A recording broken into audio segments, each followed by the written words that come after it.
નમસ્તે મિત્રો, star education YouTube channel તરફથી હું હાર્દિક છાટવાર ફરી એકવાર આપ સૌનું ખૂબ ખૂબ સ્વાગત કરું છું. મિત્રો, આજે કરંટ અફેરના લેક્ચર છે, તમને ખૂબ જ કામ લાગશે. આવનારી જે પણ કાંઈ જીપીએસસીની ગૌણ સેવાની, ટેટની લઈ લો, ટાટની લઈ લો, આ દરેક એક્ઝામની અંદર ખૂબ જ ઉપયોગી બનશે.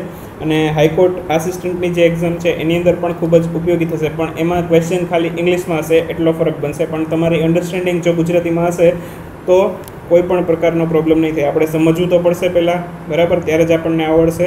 તો દરેક એક્ઝામ છે એની અંદર ઉપયોગી બનશે. તો જરૂરથી જો તમે ચેનલમાં નવા હોય તો સબસ્ક્રાઈબ કરવાનું ભૂલતા નહીં, અને નીચે આપેલો બેલ સિમ્બોલ છે સબસ્ક્રાઈબ બટનની બાજુમાં, સબસ્ક્રાઈબ કર્યા પછી દેખાશે એને પણ દબાવી દેજો, એટલે તમને આવનારા જે પણ કાંઈ અમારી ચેનલ ઉપર વિડીયો આવશે એની નોટિફિકેશન તમને મળતી રહેશે. તો હવે આપણે આજનો વિડીયો ચાલુ કરીએ છીએ. તો સૌથી પહેલાં 15 જુલાઈના જે કરંટ અફેર છે દરેક વિડીયોની જેમ આપણે ડિસ્ક્રિપ્ટિવ અને વન લાઇનર એવી રીતે જોશું. તો આજનો જે અત્યારનો વિડીયો છે એ ડિસ્ક્રિપ્ટિવનો છે. ટૂંક સમયમાં વન લાઇનરના ક્વેશ્ચન્સ છે એ પણ હું તમને અપલોડ કરી દઈશ.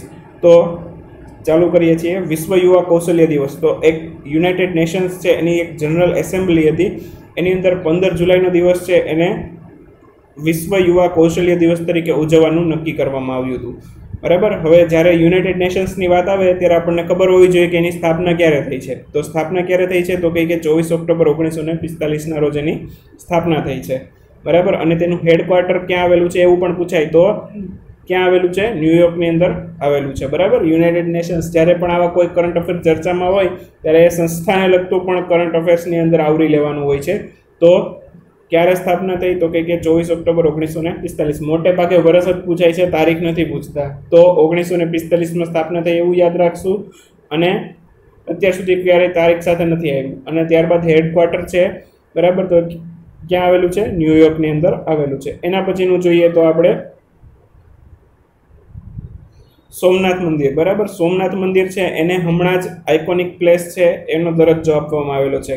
કયો દરજ્જો? આઇકોનિક પ્લેસનો દરજ્જો આપવામાં આવેલો છે, બરાબર. તો એવું પૂછાય ગુજરાતના કયા પ્લેસને આઇકોનિક પ્લેસનો દરજ્જો, કયા સ્થળને આઇકોનિક પ્લેસનો દરજ્જો આપવામાં આવ્યો હતો? સોમનાથ મંદિરને, બરાબર. ત્યારબાદ સોમનાથ મંદિર છે એના પૂજારીઓ માટે એક ગણવેશ પણ નક્કી કરવામાં આવેલો છે, અને એની ડિઝાઇન છે એ નેશનલ ઇન્સ્ટિટ્યૂટ ઓફ ડિઝાઇનને સોંપવામાં આવેલી છે. અમદાવાદમાં આવેલી છે આ સંસ્થા, અને નેશનલ ઇન્સ્ટિટ્યૂટ ઓફ ડિઝાઇન નામ છે, બરાબર. એ સંસ્થાનું નામ છે નેશનલ ઇન્સ્ટિટ્યૂટ ઓફ ડિઝાઇન, બરાબર, અમદાવાદની અંદર આવેલી છે. ત્યારબાદ હાલ પૂરતો કયો ગણવેશ રાખવામાં આવેલો છે સોમનાથ મંદિરના પૂજારીઓ માટે તો કે પીળા કલરનો જબ્બો અને સફેદ ધોતિયું, બંને મોસ્ટલી લાઇટ કલરના છે, બરાબર. લાઇટ પીળો કલર અને લાઇટ પીળા કલરનું ધોતિયું. ત્યારબાદ સોમનાથ મંદિર વિશે થોડુંક આપણને નોલેજ હોવું જોઈએ. મિત્રો, તમે ઇતિહાસ ભણતા હશો ત્યારે પણ તમે વાંચેલું હશે, સાંભળેલું હશે કે મોહમ્મદ ગઝનવી છે, બરાબર, એણે ઘણી વખત મોહમ્મદ ગઝનવી છે એણે સોમનાથ મંદિર ઉપર આક્રમણ કરેલું છે એવું સાંભળેલું હશે, પરંતુ કયા વર્ષમાં એવું કોઈને યાદ નહીં હોય. તો 1025ની સાલમાં,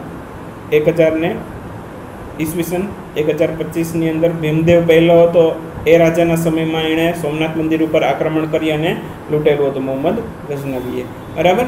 ત્યારબાદ વાત કરીએ તો સરદાર વલ્લભભાઈ પટેલ, આ પણ કદાચ તમે સાંભળેલું હશે, બરાબર. સરદાર વલ્લભભાઈ પટેલ છે એના દ્વારા સોમનાથ મંદિર છે એના પુનઃનિર્માણની કલ્પના કરવામાં આવેલી હતી, અને મે 1951માં KM મુનશીના આમંત્રણથી ભારતના પ્રજાસત્તાક રાજ્યની અંદર પ્રથમ જે આપણા રાષ્ટ્રપતિ હતા ડૉક્ટર રાજેન્દ્ર પ્રસાદ, બરાબર. આપણું જ્યારે પ્રજાસત્તાક બન્યું રાષ્ટ્ર, ત્યારે એ સમયે ભારતના સૌથી પહેલાં રાષ્ટ્રપતિ તરીકે કોણ હતું એ પણ આપણને ખબર છે. બંધારણમાં રાષ્ટ્રપતિનો ટોપિક આપણો પૂરો થઈ ગયેલો છે. જો હજી સુધી એ લેક્ચર ન જોયા હોય બંધારણના આગળના, તો રિક્વેસ્ટ કરું છું કે એ પણ જોજો, તમને ખૂબ જ મજા આવશે. અને કાંઈ પણ લેક્ચરમાં સુધારાની જરૂર હોય તો પણ કહેજો, જરૂરથી ફોલો કરીશ. ત્યારબાદ તો એણે સમારંભ માટેનું પ્રદર્શન ચાલુ કરાવ્યું, બરાબર. એની સ્થાપના માટેનું સમારંભનું પ્રદર્શન ચાલુ કરાવ્યું, મીન્સ રિનોવેશન કામકાજ માટે ચાલુ કરાવ્યું, બરાબર. તો સરદાર વલ્લભભાઈ પટેલ છે, બરાબર, એને પુનઃનિર્માણની કલ્પના કરેલી હતી. અને 1951માં આ પ્રશ્ન મારા ખ્યાલથી સોશિયલ વેલફેર ઓફિસરની ગૌણ સેવાની જે ક્લાસ 3 વાળી એક્ઝામ હતી એની અંદર આ પ્રશ્ન હતો કે કયા રાષ્ટ્રપતિના સમયમાં પુનઃનિર્માણ ચાલુ થયું સોમનાથ મંદિરનું, બરાબર. તો 1951માં રાજેન્દ્ર પ્રસાદ રાષ્ટ્રપતિ હતા, એ સમયે પુનઃનિર્માણનું કામ ચાલુ થઈ ચૂકેલું હતું, બરાબર. તો ત્યારબાદ આગળ વધીએ.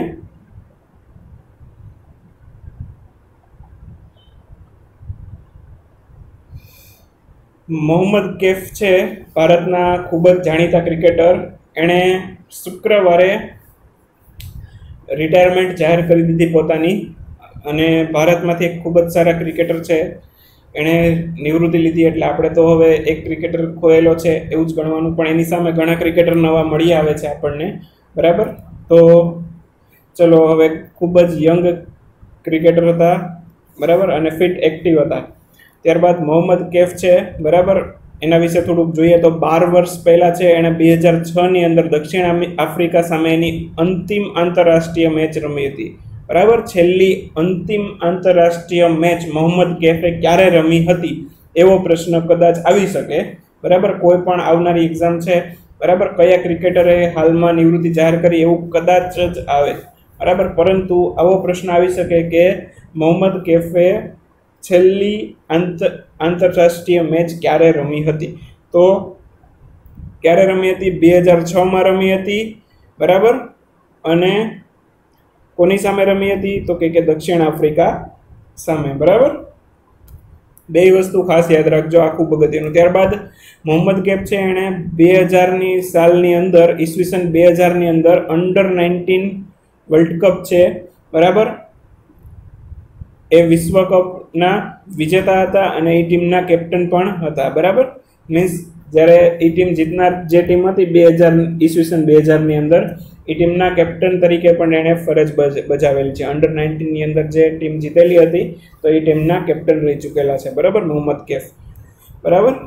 તો આગળ વધીએ હવે.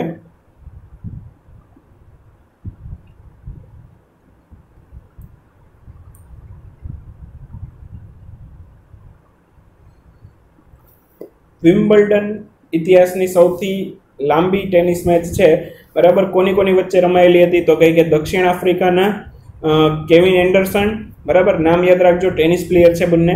દક્ષિણ આફ્રિકાનો કેવિન એન્ડરસન અને અમેરિકાનો જોન ઇસ્નેર, બરાબર. આ બંને વચ્ચે વિમ્બલ્ડનની બીજી સૌથી લાંબી ટેનિસ મેચ રમાયેલી હતી, બરાબર, બીજી, બરાબર.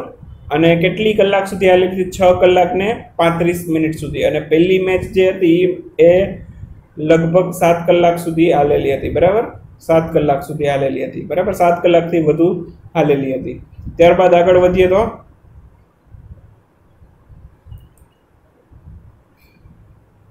141મી રથયાત્રા. મિત્રો, આ ખૂબ જ અગત્યનો ટોપિક છે.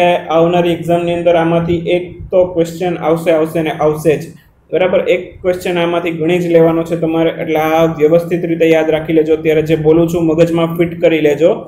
તો સૌથી પહેલાં તો પ્રથમ વખત આ હેરિટેજ રથયાત્રા, એવું નામ શું કામ આપેલું છે? કેમ કે અમદાવાદની અંદર જે હેરિટેજ સિટી મળેલું છે તો એની ઝાંખી આની અંદર આ રથયાત્રાની અંદર જોવા મળવાની હતી, તો એટલા માટે આને હેરિટેજ રથયાત્રા એવું ટાઇટલ પણ દીધેલું છે, બરાબર. ત્યારબાદ રથયાત્રા છે એની શરૂઆત ક્યારથી થઈ? આપણને કોઈને ખ્યાલ નથી હોતો. રથયાત્રામાં દરેક વાર આપણે દર્શન કરવા જઈએ છીએ. અષાઢી બીજને દિવસે હોય છે રથયાત્રા, બરાબર, એ પણ નોટ ડાઉન કરી લેજો. અને શરૂઆત ક્યારથી થઈ અને કોણે કરાવી? તો 1878ની અંદર શરૂઆત થઈ, અને શરૂઆત કરાવનાર કોણ છે? તો કે નૃસિંહદાસજી, બરાબર. નૃસિંહદાસજી છે એને શરૂઆત કરાવડાવેલી છે રથયાત્રાની, બરાબર. તો અને 1878ની અંદર શરૂઆત થઈ છે, બરાબર, યાદ રાખજો. સૌથી મોટી, ભારતની સૌથી મોટી રથયાત્રા ક્યાંની છે? તો કે ઓડિશાની છે, બરાબર. ઓડિશાની અંદર પુરી છે, ત્યાંથી સૌથી મોટી રથયાત્રા છે નીકળે છે ભારતની. ત્યારબાદ ગુજરાત, અને 9 દિવસ ચાલે છે, એ પણ યાદ રાખજો. કેટલા દિવસ ચાલે છે? 9 દિવસ ચાલે છે, બરાબર. ત્યારબાદ ગુજરાતની સૌથી મોટી રથયાત્રા ક્યાં હોય છે? તો કે અમદાવાદમાંથી નીકળે છે, બરાબર, એ પણ યાદ રાખજો. એના પછી જોઈએ તો ઓડિશાની જગન્નાથપુરીની જે રથયાત્રા છે એ 9 દિવસની હોય છે અને શનિવારથી શરૂ થઈ છે. આ અત્યારે આજે રવિવાર છે એટલે લગભગ ગઈકાલથી શરૂ થઈ ચૂકેલી છે અને 9 દિવસ સુધી ચાલવાની છે, બરાબર. ત્યારબાદ આગળ વધીએ તો ભગવાન જગન્નાથ છે એને હવે દરેકને કેટલા પૈડાવાળા રથ હોય છે અને દરેક રથનું નામ શું હોય છે એ ખાસ અગત્યનું છે. તો દરેક ખાસ યાદ રાખી લેજો. જગન્નાથજીનો રથ જે હોય છે એ હોય છે 16 પૈડાવાળો હોય છે અને એ રથનું નામ છે નંદીઘોષ. બરાબર, જગન્નાથજીનો જે રથ છે 16 પૈડાવાળો હોય છે એ રથનું નામ છે નંદીઘોષ. ત્યારબાદ એનો જગન્નાથજીના ભાઈનો રથ છે એનું નામ છે જગન્નાથજીના ભાઈનું નામ છે બલભદ્ર અને એનો જે રથ છે એ છે 14 પૈડાવાળો અને એનું નામ છે તાલધ્વજ. ત્યારબાદ દેવી સુભદ્રા છે એનો રથ છે 12 પૈડાવાળો અને એનું નામ છે દેવદલાન. બરાબર, તો આ ત્રણેય રથના નામ આપણને ખૂબ વ્યવસ્થિત રીતે યાદ રહી જવા જોઈએ. જો પૈડા તો આમને યાદ રહી જાય, પહેલાનો યાદ રાખી લેવાનો 16, પછી બે ઘટાડતા જવાના. બરાબર, પણ ક્રમમાં યાદ રહેવું જોઈએ. પાછું સૌથી પહેલા જગન્નાથજીનો, પછી બલભદ્રનો, પછી દેવી સુભદ્રાનો. બરાબર, તો 16, 14 અને 12 એવી રીતે યાદ રહી જશે. બરાબર, નામ યાદ રાખવાનું છે ખાલી રથની. તો રથનું નામ યાદ રાખવા માટે આપણે કંઈ નહીં કરવું પડે, 2-4 વાર જોશું, વાંચશું એટલે આરામથી યાદ રહી જશે. બરાબર, તો નંદીઘોષ છે કોનું નામ છે? ભગવાન જગન્નાથજીના રથનું. બરાબર, ત્યારબાદ તાલધ્વજ છે એ કોના રથનું નામ છે? તો કે બલભદ્રના રથનું. બરાબર, અને ત્યારબાદ સુભદ્રાના રથનું નામ શું છે? તો કે દેવદલાન. બરાબર, તો આ ત્રણેયના રથના નામ આપણને વ્યવસ્થિત રીતે યાદ રહેવા જોઈએ. હવે ખૂબ જ અગત્યનો એક કરંટ અફેરનો ક્વેશ્ચન, આ તો 99% હશે જ. બરાબર, તો ઓડિશાની પુરી બીચ ઉપર એક પ્રસિદ્ધ શિલ્પકાર છે, રેત શિલ્પી સુદર્શન પટનાયક છે. બરાબર, એણે બલભદ્ર, ભગવાન જગન્નાથ અને દેવી સુભદ્રા આ ત્રણેયના રથોનું રેતથી શિલ્પ બનાવેલું છે. બરાબર, રેતથી, જે દરિયાની રેતી હોય ને એનાથી શિલ્પ બનાવેલું છે. તો રેત શિલ્પ બનાવેલું છે. સુદર્શન પટનાયક નામ ખાસ યાદ રાખી લેજો, સુદર્શન પટનાયક. બરાબર, એટલે ઓટોમેટિક તમને ખબર પડી જશે ક્વેશ્ચન શું છે. બરાબર, જ્યાં પણ આનું નામ હશે ત્યાં આ ક્વેશ્ચન હશે ને હશે જ. બરાબર, ઓડિશાની પુરી બીચની અંદર રેતથી એણે શિલ્પ બનાવેલા છે ત્રણેયના રથના. બરાબર, તો વ્યવસ્થિત રીતે યાદ રાખી લેજો. ત્યારબાદ અગત્યનું જોઈએ તો ઓડિશાના જગન્નાથ મંદિરથી 3 કિલોમીટર દૂર છે ગુડિયા કરીને એક મંદિર, ગુડિયા મંદિર છે. ત્યાં હજારો યાત્રાળુઓ છે એ જોડાય છે આની અંદર અને એમાં ગુડીચા મંદિર છે. બરાબર, તો ત્યાં ભગવાન જગન્નાથજીના માસીનું ઘર હોવાનું મનાય છે. જે ગુડીચા મંદિર છે ત્યાં ભગવાન જગન્નાથજીના માસીનું ઘર છે એવું હોવાનું મનાય છે અને 9 દિવસ રોકાયા બાદ ત્યાંથી પાછા ફરે છે. બરાબર, તો આવું માનવામાં આવે છે. બરાબર, ત્યારબાદ આગળ વધીએ તો હવે 141મી જે રથયાત્રા છે. બરાબર, એમાં 64 ફુવારાથી પ્રથમ વખત રાજ્ય અભિષેક કરવામાં આવેલો છે. કેટલા ફુવારાથી? 64 ફુવારાથી અભિષેક કરવામાં આવેલો છે ભગવાન જગન્નાથજીનો. બરાબર, ત્યારબાદ મુખ્યમંત્રી વિજયભાઈ રૂપાણી છે અને નાયબ મુખ્યમંત્રી નીતિનભાઈ પટેલ એ બંને પહિંદ વિધિથી અમદાવાદની રથયાત્રા છે એનો પ્રારંભ કરાવેલો છે. હવે મિત્રો, પહિંદ વિધિ શું એ આપણને ખબર હોવી જોઈએ. તો એક સોનાની સાવરણી હોય એનાથી જગન્નાથજીના રથના પગથિયાને સાફ કરવામાં આવે છે. બરાબર, સોનાની સાવરણીથી. બરાબર, તો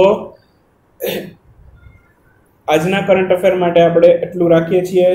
જરૂરથી વિડીયો ગમ્યો હોય તો જરૂરથી લાઈક કરજો, આપના મિત્રો સુધી શેર કરજો અને જો મિત્રો હજુ સુધી ચેનલને સબસ્ક્રાઈબ કરવાનું બાકી હોય, વિડીયોને લાઈક કરવાનું બાકી હોય તો જરૂરથી કરતા જાજો. અને બસ હવે આવતા વિડીયોમાં આપણે ફરી પાછા મળશું. ત્યાં સુધી આવજો, બાય બાય.